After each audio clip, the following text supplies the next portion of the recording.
সারাদিনের ক্লান্ততা আর ধকল কাটানোর জন্য ১ কাপ চাই যথেষ্ট। কিছু স্টেপ ফলো করলেই কিন্তু চায়ের রং এবং চায়ের স্বাদ দুটোই খুব ভালো আসে। আমি দুজনের জন্য চা করছি, তাই ২ কাপের আন্দাজ মতো চিনি দিয়ে দিচ্ছি। চিনির ক্যারামেল করে চাটা বানালে চায়ের স্বাদ অনেকাংশেই বেড়ে আসে। চিনিটা যাতে দলা বেঁধে না যায় আর খুব তাড়াতাড়ি ক্যারামেলটা যাতে পুড়ে না যায়, সেজন্য আমি সামান্য পানি দিয়ে নিচ্ছি। এতে করে চিনিটা দলাও বাঁধবে না এবং পারফেক্টলি ক্যারামেলটা তৈরি হবে। এরপর ওয়েট করতে হবে মিশ্রণটা বলক আসার।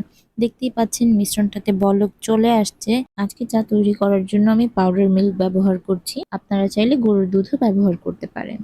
দুধটাকে আমি প্রথমে পানিতে মিশিয়ে তারপর ক্যারামেলের মধ্যে দিয়ে দিব। ক্যারামেলে দুধটা দেওয়ার পর হয়তো ক্যারামেলটা জমে যেতে পারে, কিন্তু এতে ভয় পাওয়ার কিছু নেই।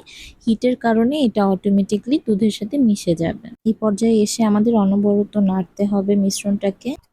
এখন আমি ১ কাপ পানি দিয়ে নিচ্ছি, যেহেতু দুজনের জন্য চা করছি। এরপর আমি দিয়ে দিব পরিমাণ মতো চা পাতি আর ওয়েট করব চাটা বলক আসার জন্য। চাটা ঠিক ততক্ষণই জাল করব যতক্ষণ না এমন একটি সুন্দর কালার চলে আসছে। এই তো আমাদের চা সার্ভ করার জন্য রেডি হয়ে গেছে। আমি একটি চা ছাঁকনি নিয়ে নিচ্ছি চাটা ছেঁকে নেওয়ার জন্য। সত্যি কথা বলতে আমাদের বাসায় সবাই চায়ের ভক্ত, কিন্তু বিশেষ করে আমার উনি। ওনার তো চা না হলে হয়ই না। দিনের শুরু এবং শেষে তার চা চাই চাই। এই ছিল আমার ঝটপট চায়ের রেসিপি। ভালো লাগলে বাসায় অবশ্যই ট্রাই করে দেখবেন এবং অবশ্যই আমাকে জানাবেন কেমন লেগেছে। ভিডিওটি ভালো লাগলে লাইক, কমেন্ট এবং শেয়ার করতে ভুলবেন না।